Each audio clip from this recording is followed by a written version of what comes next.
This is the Good Ride review of the Nitro Team Snowboard. Just the old traditional camber, directional twin.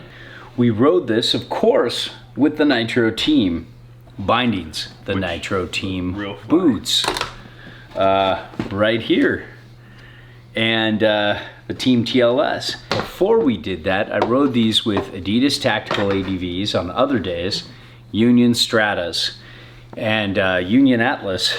And Nick and I tested this over various conditions over the last couple weeks, and had a pretty good time on it. It's very traditional camber, very limited in terms of being catch-free and floating in powder, but very fun for those who want that traditional camber, mountain freestyle to bordering on all mountain kind of, you know, that technical ripper who can do everything on one board. That's what this is for. But you can see it's kind of a medium flex, and good jump board. Yeah, for sure. And you and I felt this, like the butterability was doable. You were better at it than I was because I'm much lighter, but yeah, but I had to use a little extra of that. Like, what are we? I'm 185, and you're what? $155.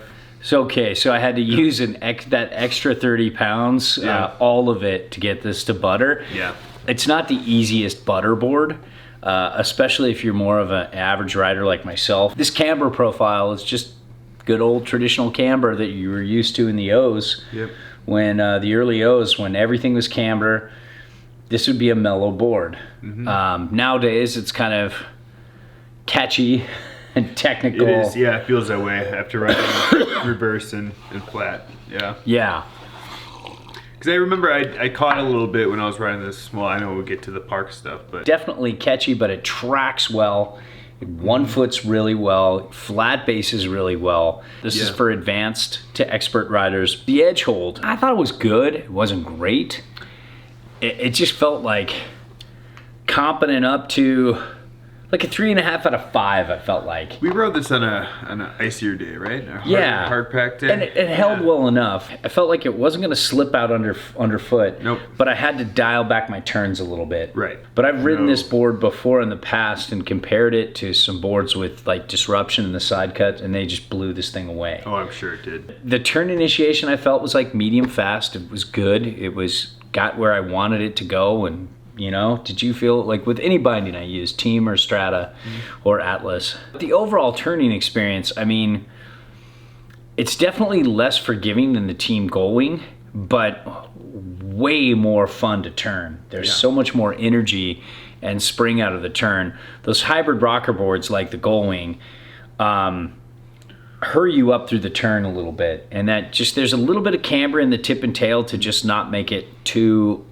boring and uneventful and washy, quick.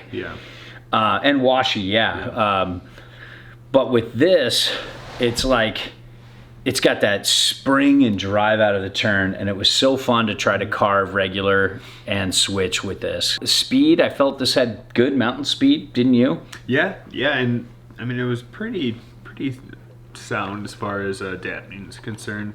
This base, although ugly as fuck from Nick's adventures in the Jib Park, you know, it has some die cutting, and it's just like all die cut. You can feel it, and I don't like it, but man, look at that team recognition thing going on here.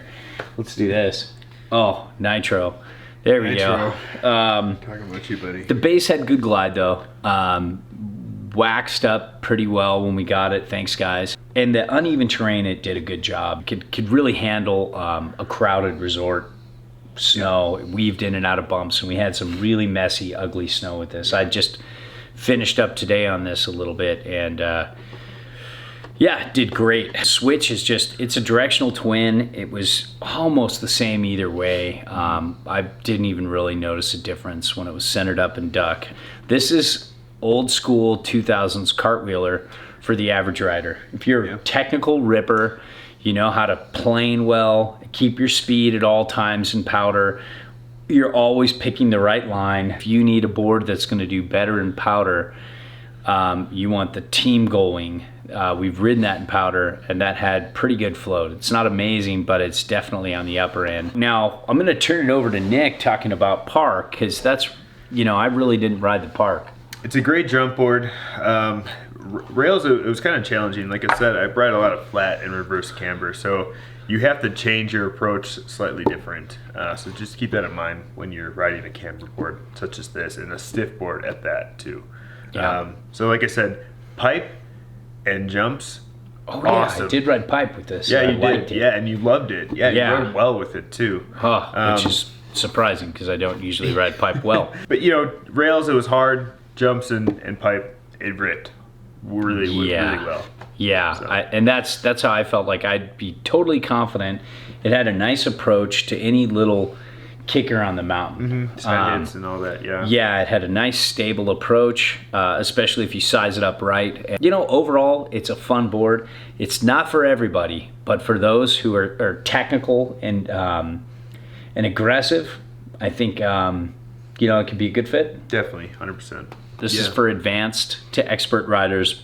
No bong hit. Well, yeah. I mean, or do. Maybe it would make you more cautious. You never know how it works for for some. If bong hit makes you more cautious, then maybe you want that before you get on this. If a bong hit makes you more bold. Do people even do bong hits, or are they all vaping these days? Oh, that's true. That's the vape. What are the kids doing? I don't know. I'm so old.